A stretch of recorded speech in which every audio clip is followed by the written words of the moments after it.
What is the rapture? And is it what Hollywood films and modern pastors promote today?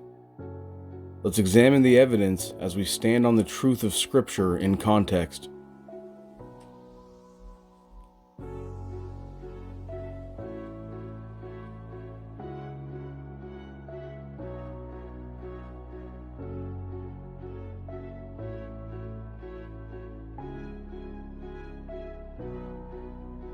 The English word rapture is believed to originate from an archaic French root word.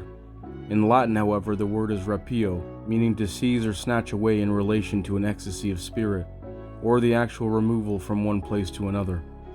In other words, it means to be carried away either in spirit or in the physical body. The word rapture is used today to describe an event where believers are suddenly caught up from the earth into the heavens. The Greek word for this term, rapture, is derived from 1 Thessalonians 4:17, typically translated as caught up. From my research, the Latin translation of this verse uses the word rapturo, while the Greek translates it harpazo, which means to snatch or take away. It is also used to describe how the Spirit caught up Philip near Gaza and brought him to Caesarea, and to describe Paul's experience of being caught up into the third heaven. That being said, the word used in 1 Thessalonians 4:17 is certainly indicating an actual removal of people, but let's look at the context. For the Master himself will descend from the heavens with a loud command, with the voice of the chief messenger and with the trumpet of God, and the dead in Messiah will be the first to rise. After that, we who are alive and remain will be caught up together with them in the clouds to meet the Master in the air, and so we will always be with the Master. 1 Thessalonians 4:16-17.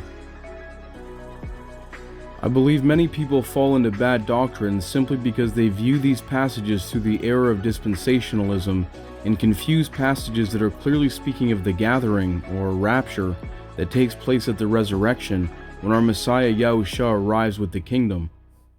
I also believe that it is this same misunderstanding of Scripture that leads many people to confuse popular resurrection verses with a literal physical gathering or second exodus into the wilderness. We have all heard the narrative. An unsuspecting mother screams in absolute horror and confusion after her child suddenly vanishes from her arms. Explosions and accidents begin taking place all over the world as Bible-believing bus drivers and pilots suddenly vanish with a handful of their passengers. Millions have disappeared from the earth in an instant, leaving behind nothing but their clothing, and all those remaining with a feeling of unimaginable dread, confusion, and despair. Many churches and Hollywood films would have you believe that a day like this is coming soon, when true believers will be removed from the earth without having experienced persecution or death, leaving behind only the lukewarm believers and all who never put their faith in the Messiah Yahushua for salvation. But is this actually what Scripture teaches will take place in the last days? Once again, let us look to Scripture in context and allow it to give us understanding. While there is much debate between the pre-tribulation, mid-tribulation, and post-tribulation rapture doctrines, it would certainly appear that the pre-tribulation rapture is by far the most popular and prevalent today. While I personally disagree with all of these rapture doctrines, in this video I will be primarily focusing on the pre-tribulation rapture, as I believe it has the most potential to cause harm to believers who are not prepared for the persecution and testing to come. And I do believe doctrines like the pre-tribulation rapture will play a role in the falling away. Let us briefly cover Matthew chapter 24 verse 40-41, as it is often used to teach and support the doctrine of a pre-tribulation rapture. As we test this doctrine to Scripture, I pray it will highlight the importance of using context and reading comprehension to form our understanding. I hope to show you that in reality, this passage in Scripture actually teaches the opposite of a pre-tribulation rapture for the Father's set-apart ones. Then 2 men will be in the field, one will be taken and one left. 2 women will be grinding at the mill, one will be taken and one left. Seems pretty straightforward, right? At first glance, it can appear to many that these words do indeed support the doctrine of a pre-tribulation rapture. However, those who interpret the verse in this way are committing a classic error of interpreting the scriptures, completely ignoring the context in which these words were found. In order to understand the true context, we must look at the words found immediately prior to the text. Our Master Yahushua said, "For as in those days before the flood, they were eating and drinking, marrying and giving in marriage, until the day that Noah entered the ark, and they did not understand until the flood came and took them all away. So will the coming of the Son of Man be." That's Matthew chapter 24, verse 38 to 39. Our Messiah is literally comparing the days of Noah with the days immediately leading up to his return at his second coming. For those with eyes to see, Yahushua says, "They did not understand until the flood came and took them all away. So will the coming of the Son of Man be." When we examine the phrase "took them all away" being used here, we find the Greek word heron, which literally means to be lifted up, taken up, or carried away. So when we define our terms like good Bereans, we see that Matthew chapter 24 verse 40 to 41 is in fact talking about a rapture-like event taking place. But let us ask ourselves a very important question. In the days of Noah, who were the ones that were taken away? When we look to scripture in context, we find that it was actually the wicked who were the ones taken away by the flood. They were the ones who were eating, drinking, and getting married, and the ones who did not understand. It was the wicked who were raptured away by the flood and destroyed, not the righteous who remained here in the safe protection of the Father and the ark. Now, with this in mind, let's take a look at this passage once again. "Then there will be 2 men in the field, one will be taken and one will be left. 2 women will be grinding at the mill, one will be taken and one will be left."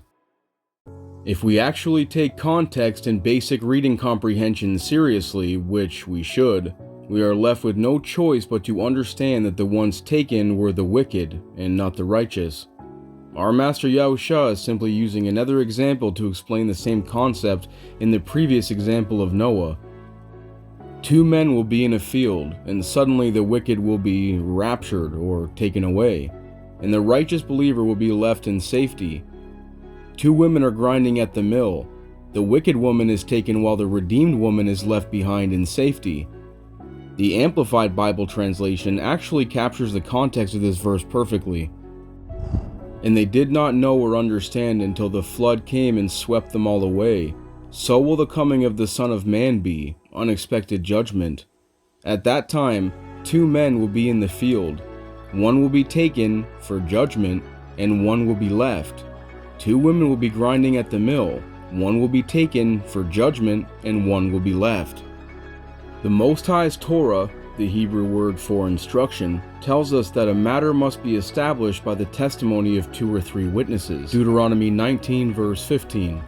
So we will leave you with these additional scriptural witnesses to test and consider. "For as I conceive in my understanding, woe unto them that shall be left in those days, and much more woe unto them that are not left behind. For they that were not left were in heaviness." That's 2 Ezra chapter 13, 16 to 17. "The interpretation of the vision shall I show you, and I will open unto you the thing that you have required, whereas you have spoken of them that are left behind. This is the interpretation. He that shall endure the peril in that time has kept himself. They that have fallen into danger are such as have works and faith toward the Almighty. Know this therefore, that those who are left behind are more blessed than those that are dead." 2 Ezra 13, 21 to 24. "Let both grow together until the harvest. At that time I will tell the harvesters, first collect the weeds and tie them in bundles to be burned. Then gather the wheat and bring it into my barn." Matthew chapter 13 verse 30. "My prayer is not that you take them out of the world, but that you protect them from the evil one." John 17 verse 15. "The words of the blessing of Enoch, wherewith he blessed the elect and righteous who will be living in the day of tribulation, when all the wicked and unrighteous are to be removed." Enoch 1 verse 1. And the dragon was wroth with the woman, and went to make war with the remnant of her seed, which keep the commandments of Yahuwah, and have the testimony of Yahusha the Messiah. Revelation 12 verse 17. For then shall be great tribulation, such as was not since the beginning of the world to this time, no, nor ever shall be. And except those days should be shortened, there should no flesh be saved. But for the elect's sake those days shall be shortened. Then if any man shall say unto you, Lo, here is Messiah, or there, believe it not. For there shall arise false messiahs and false prophets, and shall show great signs and wonders, insomuch that if it were possible, they shall deceive the very elect. Behold, I have told you before. Wherefore if they say unto you, Behold, he is in the desert, go not forth. Behold, he is in the secret chambers, believe it not. For as the lightning comes out of the east, and shines even unto the west, so shall the coming of the Son of Man be. For wheresoever the carcass is, there will the eagles be gathered together. Immediately after the tribulation of those days shall the sun be darkened, and the moon shall not give her light, and the stars shall fall from heaven, and the powers of the heavens shall be shaken. And then shall appear the sign of the Son of Man in heaven, and then shall all the tribes of the earth mourn, and they shall see the Son of Man coming in the clouds of heaven with power and great glory. And he shall send his angels with a great sound of a trumpet, and they shall gather together his elect from the four winds, from one end of the heavens to the other. That was Matthew chapter 24, verse 21 to 31. My brothers and sisters, I understand that this is a heavily debated topic, and I can assure you that I am not covering it today because I seek to cause division or contention. But this ministry firmly believes that doctrines like this are potentially dangerous false teachings. Why? Because it exempts us from any suffering or persecution, and at the same time falsely teaches that a loving God would never allow his children to suffer or die for their faith, which is simply not scriptural.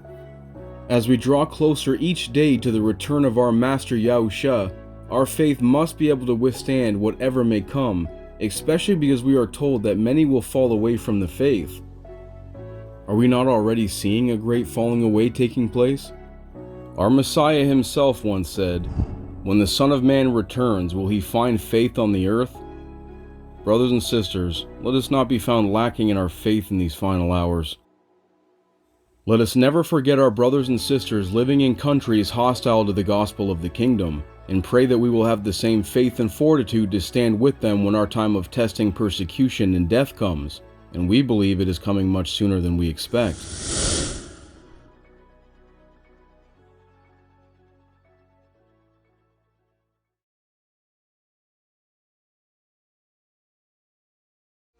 Thank you for watching. I pray this video has been a blessing. Most I willing, we post new content every single week. Hit that like button and subscribe for more scripture and context. Shalom.